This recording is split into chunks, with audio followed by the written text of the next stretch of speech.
पुराने वक्तों की बात है कि इराक के शहर बगदाद में एक फिरोज नामी लड़का रहता था जिसे चोरी करने की आदत थी।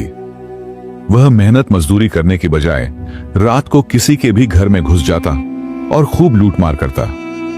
हैरत की बात यह थी कि वह किसी से पकड़ा भी नहीं जाता था।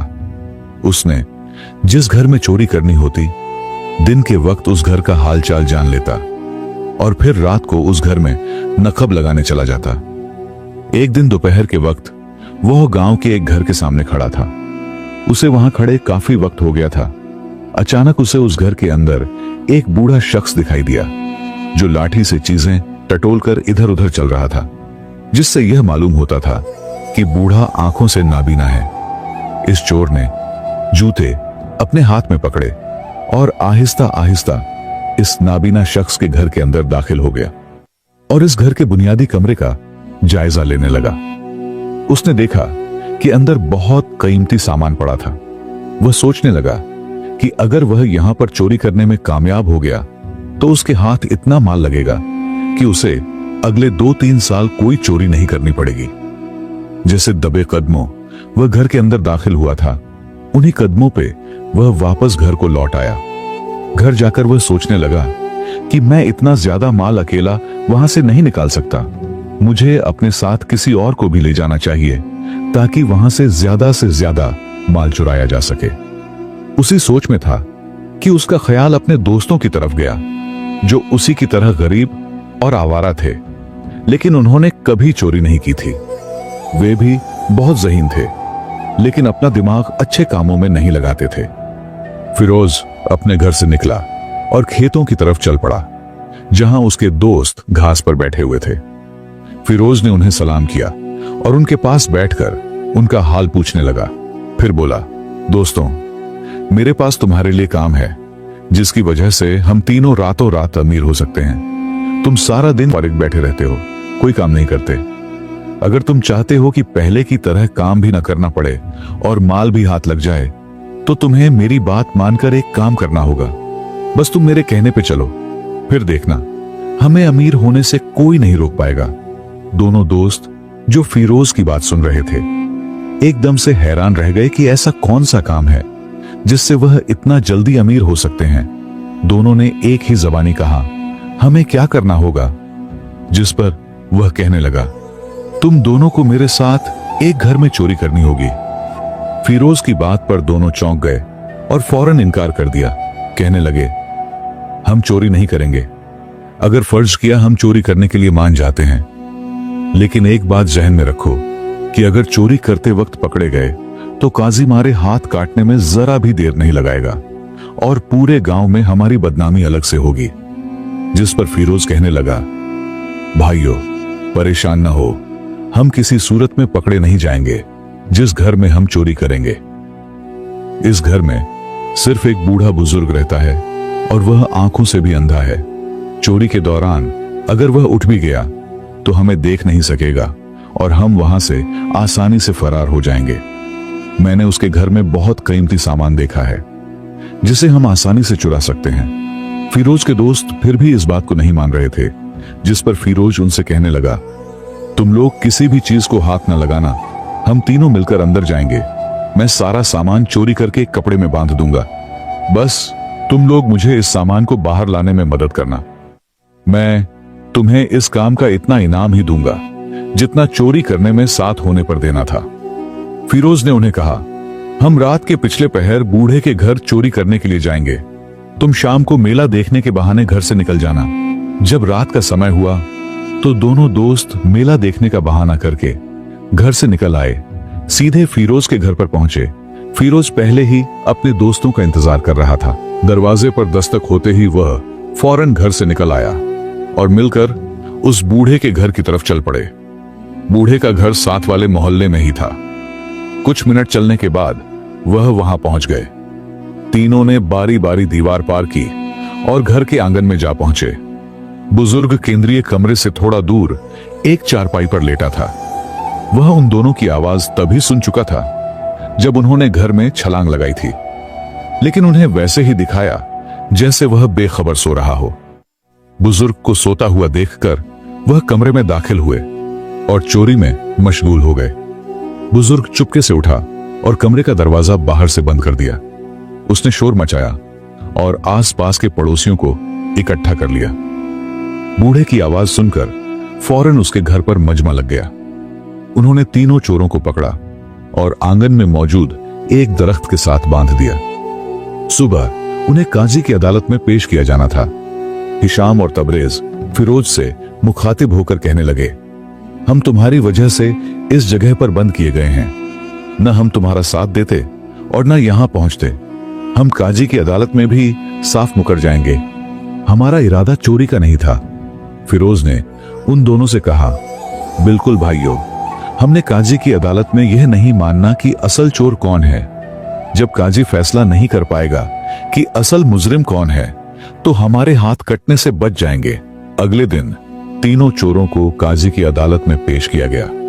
वहां मौजूद बूढ़ा शख्स काजी से कहने लगा, मैं नाबीना हूं और मेरा एक बेटा है जो व्यापार के लिए दूसरे शहर गया हुआ है। मैं घर पर अकेला था। मुझे अकेला पाकर ये तीनों मेरे घर में घुसे, लेकिन खुदा को कुछ और ही मंजूर था। मैं आपसे गुजारिश करता हूं कि इन तीनों के हाथ कटवा दें, ताकि आगे कोई भी शख्स चोरी करने से पहले 1000 बार सोचे। अब काजी इन चोरों से मुखातिब होकर कहने लगा, तुम्हें अपनी सफाई में कुछ कहना है? जिस पर हर एक दोस्त कहने लगा, मैं चोर नहीं हूं, मैंने इन दोनों के कहने पर इनका साथ दिया है। तीनों दोस्त एक दूसरे को ही मुजरिम ठहरा रहे थे, जिस पर काजी के लिए यह फैसला करना मुश्किल हो गया कि असल मुजरिम कौन है। बुजुर्ग ने एक बार फिर काजी से कहा, अब मेरी बात माने और इन तीनों के ही हाथ काट दें। लेकिन काजी कहने लगा, इनमें से तो कोई मान ही नहीं रहा कि असल चोर कौन है। हर कोई दूसरे पर इल्जाम तराशी कर रहा है। हमें उन्हें उनके जुर्म के मुताबिक सजा देनी होगी। काजी ने उन्हें गुस्से से कहा, तुम में से जो भी चोर है अपना जुर्म कबूल कर ले, वरना बाद में अच्छा नहीं हुआ। काजी ने उन्हें मनाने की हर मुमकिन कोशिश की, लेकिन वो जूं के तो रहे। काजी बेबस हो गया। उसे समझ नहीं आ रही थी कि वो कैसे उनको सजा दे। काजी ने उनका इम्तिहान लेने की कोशिश की। काजी ने बावर्ची से उनको खाना पेश करने को कहा। सबसे पहले फेरूज को गोश्त पेश किया गया। उसने एक नवाला लेते ही थूक दिया और कहने लगा, ये कुत्ते का गोश्त है। काजी हैरान रह गया।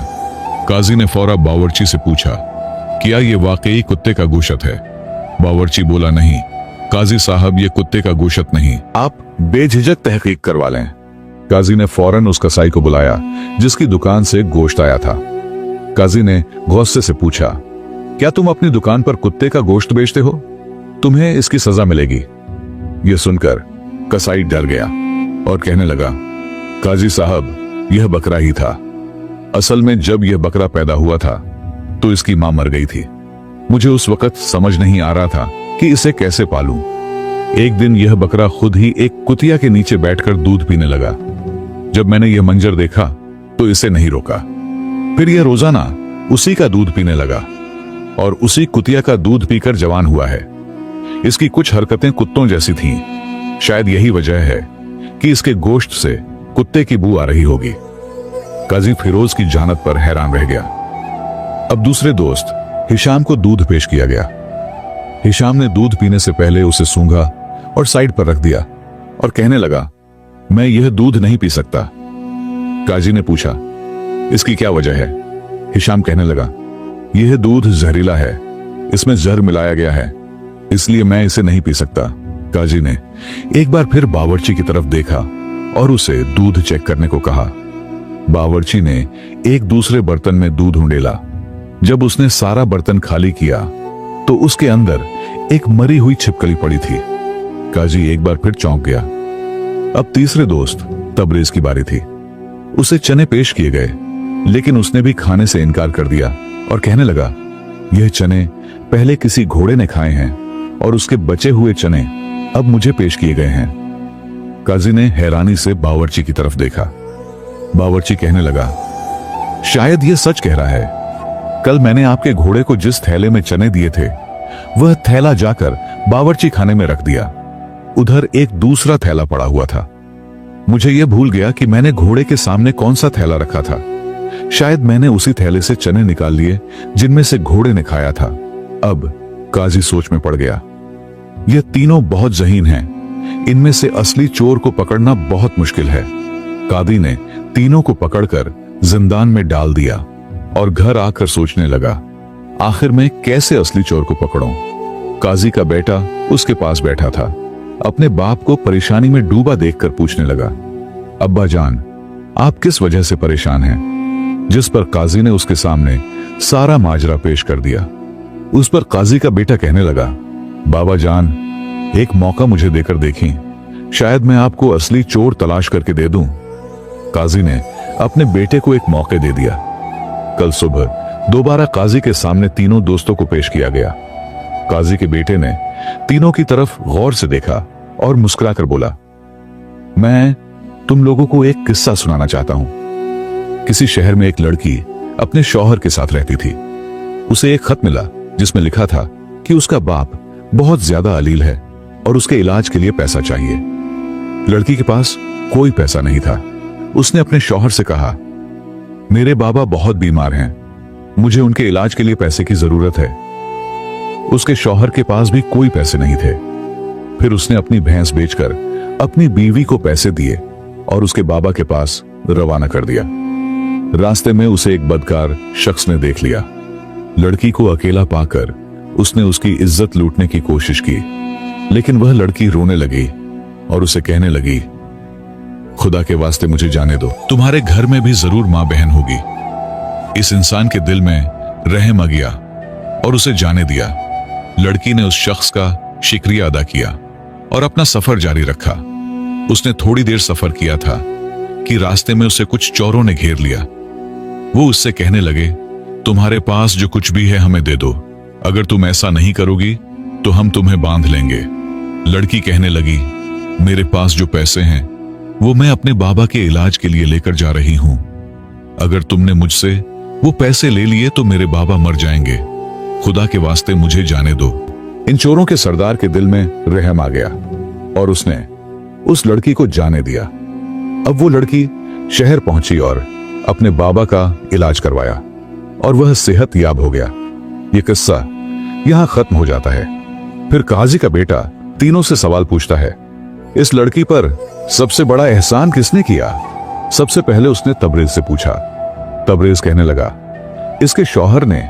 अगर उसके शौहर ने भैंस बेचकर उसे पैसे न दिए होते तो वह अपने बाबा का कभी भी इलाज न करवा पाती। अब काजी का बेटा हिशाम के पास गया और उसे कहने लगा, तुम बताओ, लड़की पे सबसे बड़ा एहसान किसने किया?